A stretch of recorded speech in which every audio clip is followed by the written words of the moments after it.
Cycling has been a big part of my life since I've been a young fella.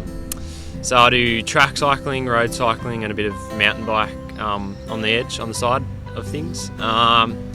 So I'm what you'd call a bit of an all-rounder at the moment at this stage in my cycling. I can get up the hills pretty quick. I'm fast in a finish, and in the timed events I go alright. So I'm a bit of an all-rounder, more so than one specialised type of rider.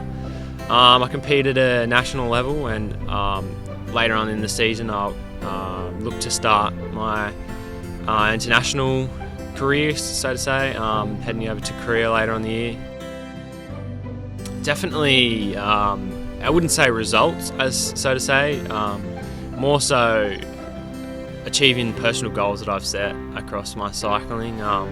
One of them would be I made the state team to contest the national titles. That was 2 years ago. Well, it doesn't sound, a year ago. Well, it doesn't sound too amazing. It was a big goal of mine for a long time. That was on the road, so I've never had the success that I've wanted. So I've always had that goal, and to finally achieve it, that meant a lot to me. And then I went on to win 3 national medals, so that was just a bonus really on top of what I wanted to achieve. Just probably just as many lows as I have had highs, maybe even more in my career. Probably the biggest low for me was I went to the Oceania titles last year. My mind wasn't in it. I didn't approach the event with a strong mental state.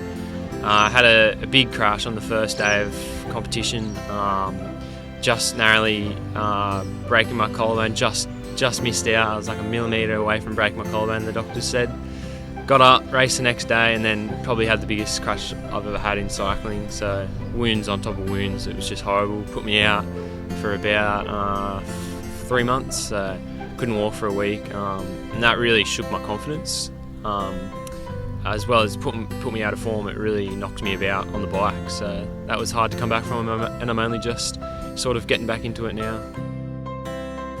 After it all happened, I really took a step back from the competition side of the sport. I sat down and thought about what I really wanted to achieve from the sport, and I really thought about the way I was approaching it, my cycling, and I actually I really wasn't interested in coming back to the sport. It really knocked me around, so I sat down with my parents and my coach and some mentors in my cycling, and we concluded that to go forward I really needed to approach my events with a lot less stress, because the stress was getting to me, and when you're in a bad mental state, it's so hard to achieve the things you want to achieve. So I came back, I found some motivation to get back into it, and ever since then I've just been going forward in leaps and bounds, just having a relaxed attitude towards my racing, and whatever happens I can't control that, so doing my best.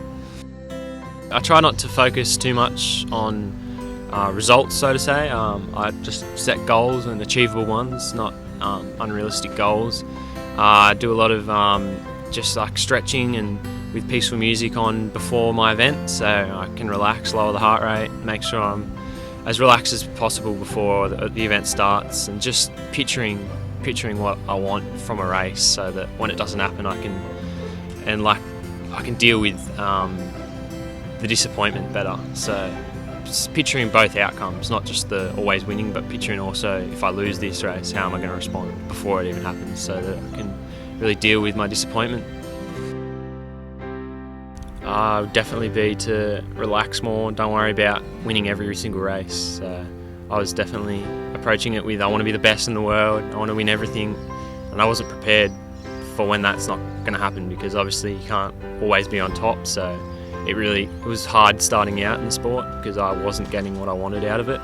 So I would just tell myself things will come, relax, keep putting the hard yards in, working when no one sees you, and things will come. So yeah.